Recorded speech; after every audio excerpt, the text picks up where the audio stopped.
When Christopher Columbus sailed the ocean blue, the continent we today call North America, north of Mexico, just might have been the best place in the world to live, especially, as I mentioned in the introduction, if you were a woman.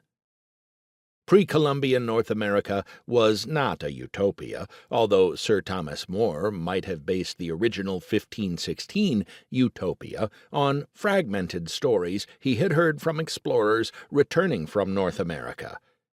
But compared to every other place on Earth, North America was healthy and prosperous. Rutger Bregman, a Dutch author, wrote Utopia for Realists in 2017. One of his basic points was that Earth, all of it, is a better place for almost everyone to live than it was just 2 centuries ago. Even people living at the poverty line in the United States are better off than over 80% of the people in the rest of the world. Bregman points out that, in 1820, 84% of people lived in what we would recognize as extreme poverty. By 1981, this was reduced to 44%, and by 2015 to just 10%. Bregman makes a broad, sweeping generalization that blinds us to a great deal of important information.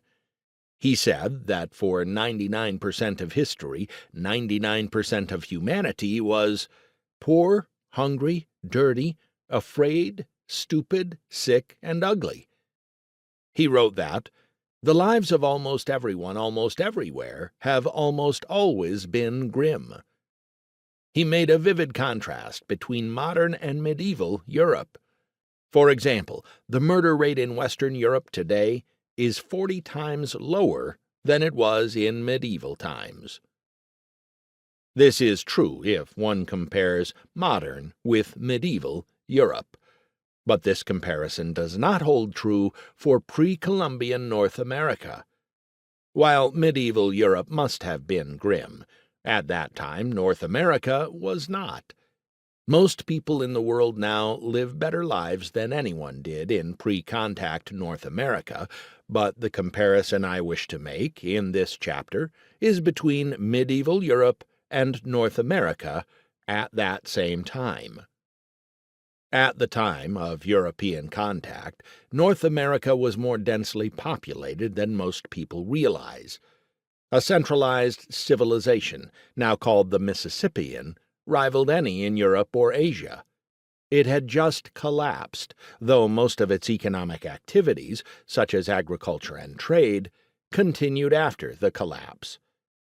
During the Mississippian civilization, people and their environment were healthy. The cities were relatively clean. The inhabitants were probably well-fed, strong, and had few diseases. There was very little poverty,